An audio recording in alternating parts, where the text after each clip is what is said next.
नारायण नारायण नारायण। हरे कृष्णा कृष्णा कृष्णा हरे हरे, हरे राम राम राम हरे हरे। श्रीमद् कुंज विहारिणे नमः। बिहारी जी के चरणों में मैं प्रार्थना करता हूँ कि आप सभी का मंगल हो, आप सभी पर अपनी करुणामयी दृष्टि हमेशा बना करके रखें। अस्तु।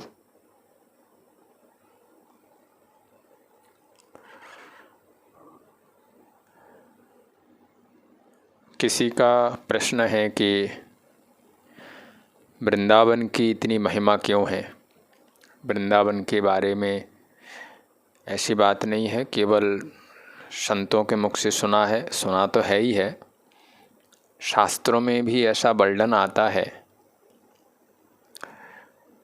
देवी भागवत में ऐसा वर्णन आया है कि कलयुग के 10,000 वर्ष तक, ध्यान देना, कलयुग के 10,000 वर्ष तक वृंदावन की एक विशेष महिमा रहेगी। यहाँ एक तो वृंदावन के बारे में उसमें उल्लेख आया है, एक जगन्नाथपुरी के बारे में, एक काशी के बारे में। ये तीन ऐसे विशेष महिमामय तीर्थ हैं कि कलयुग के 10,000 वर्षों तक यहाँ एक विशेष ऊर्जा मिलेगी आपको। लेकिन इसके अलावा जो हमने कुछ वैष्णव जनों से सुना है वो भी मैं आपको बताए देता हूँ, क्योंकि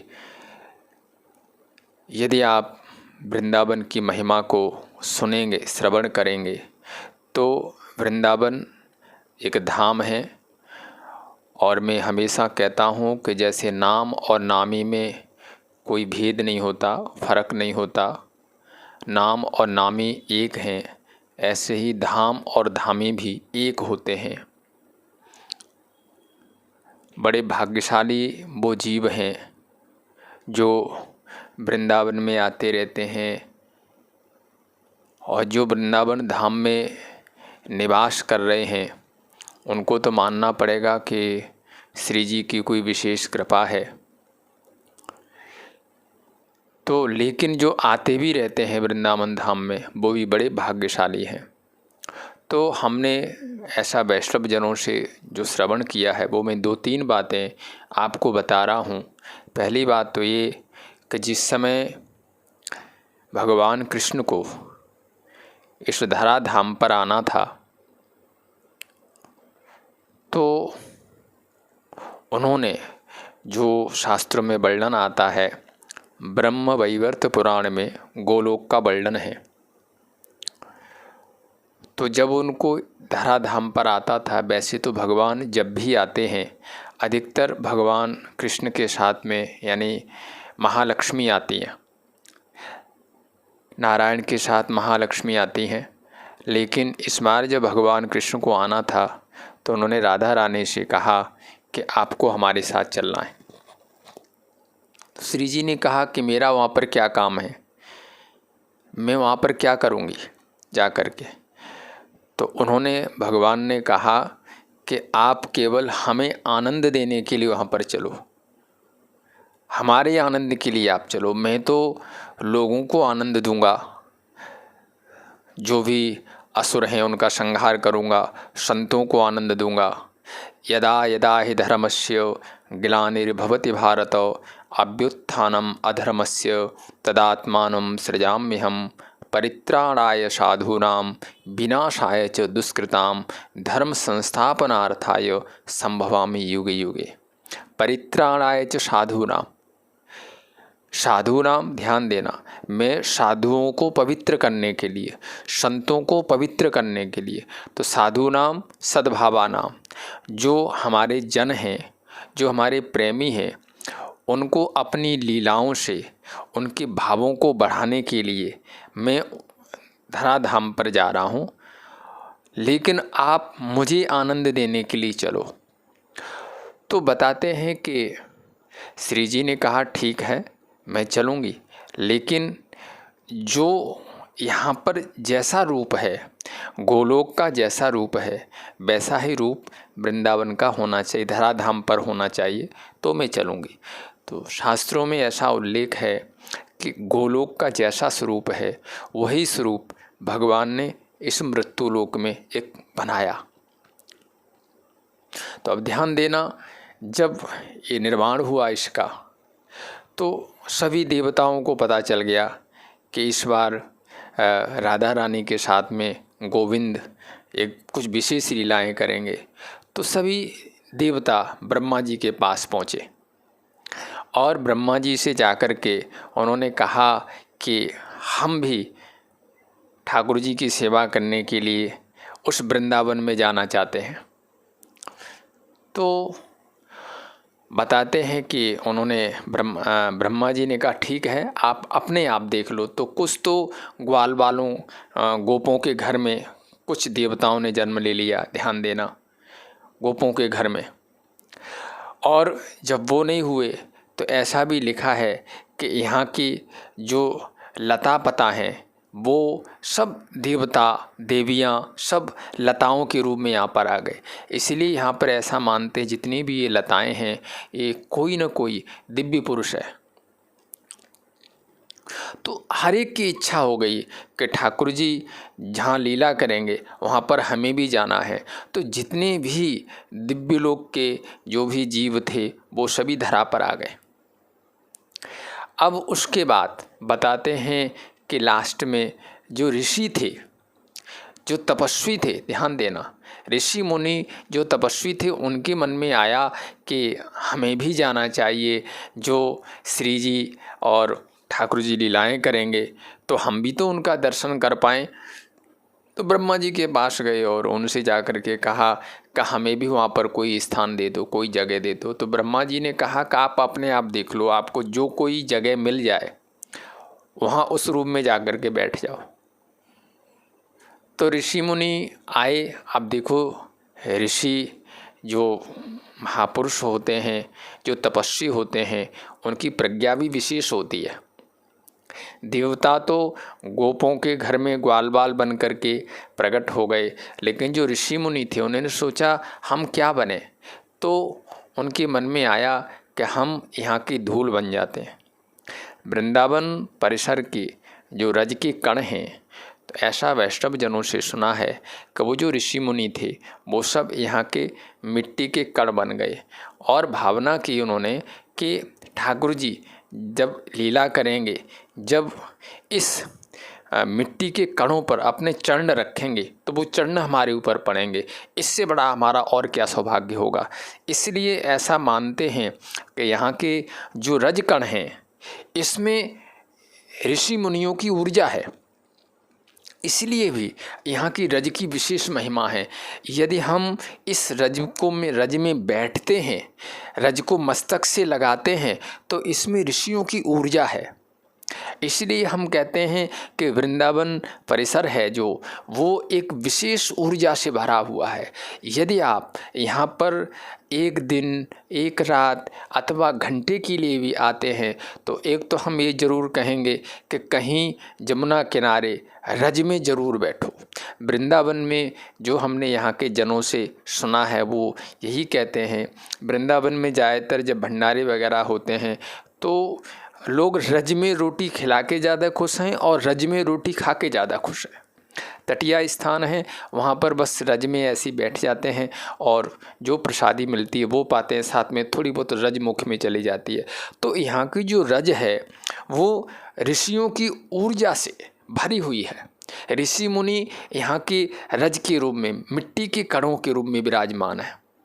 इसलिए वृंदावन की जो रज है, वृंदावन का जो परिसर है, विशेष महिमा से भरा हुआ है।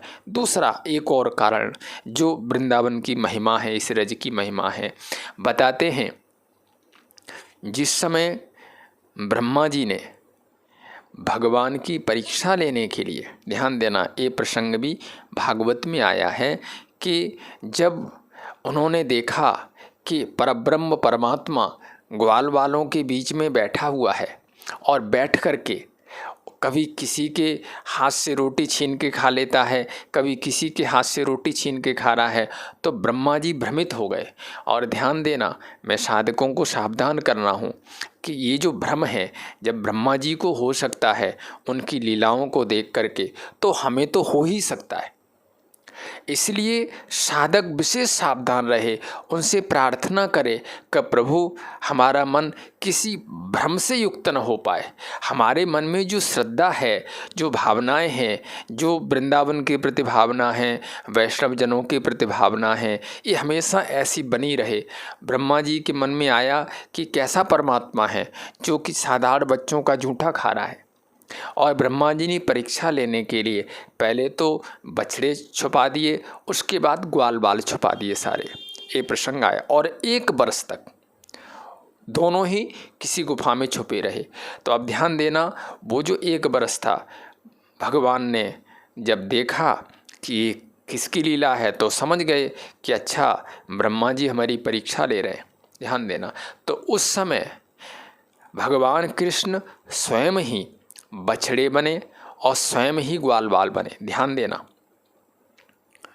ग्वाल बाल बन करके जगह जगह वो नंगे चरणों से घूमते रहे 1 साल तक।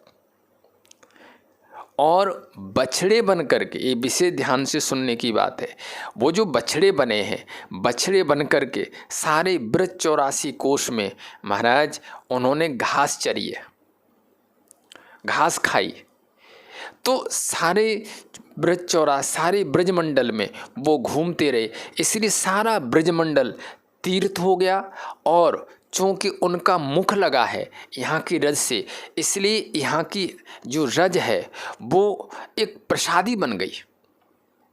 क्योंकि जब बछड़े बन के घास खा रहे थे तो घास के साथ मिट्टी में उनका मुख लग रहा था। तो यहाँ के वैष्णव जन इस बात को कहते हैं कि जो ब्रजमंडल है, इस सारा का सारा ब्रजमंडल ठाकुर जी के द्वारा चाटा गया है, मतलब उन्होंने इसका भोग लगा दिया है। इसलिए यहाँ की रज की विशेष विशेष विशेष महिमा है। तो पहला कारण रज के रूप में ऋषि मुनि, दूसरा कारण स्वयं परमात्मा वो जो परब्रह्म है वो बछड़े बन करके इस सारी रज में अपना जगह जगह जो उसने मुख लगाया है, इसलिए यहाँ की रज विशेष प्रसाद है। तो यहाँ की रज का जो सेवन है महाराज, इसलिए संत लोग कहते हैं कि इस रज को थोड़ी सी मस्तक पर लगाओ और थोड़ी सी जीभ पर रख लो, ये भगवान का प्रसाद है। तो ये जो वृंदावन धाम की जो महिमा है उसके पीछे एक तो ये कारण कि ऋषि मुनि यहाँ पर रज के रूप में है, दूसरा ये कारण कि ठाकुर जी स्वयं यहाँ की रज में घूमे हैं, और तीसरा कारण है कि भगवान ने जब तक वृंदावन में रहे नंगे चरण रहे, और श्री जी भी नंगे चरण रहीं, और जगह जगह उन्होंने लीलाएं की।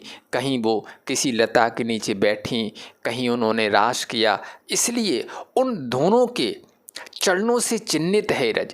और आज भी ऐसा मानते हैं वृंदावन में। देखिए, इसमें कोई शक नहीं, जो निधिवन है या जो सेवा कुंज है, जहाँ आज भी ऐसा मानते हैं कि वहाँ पर आज भी लीलाएं होती हैं और होती हैं, इसमें कोई शक नहीं है।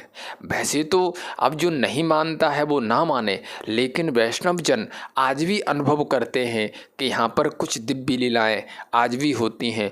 और इस पर कई बार पत्रकारों ने आकर के कैमरे लगा कर के कोशिश की कि ज़रा देखें, निधि वन में सवेरे जब जाते हैं तो लड्डू का भोग लगा हुआ मिलता है। और महाराज देखिए, 7 ताले लगने के बाद भी उसके अंदर पान चबाया हुआ मिलता है, पानी का जल कम मिलता है।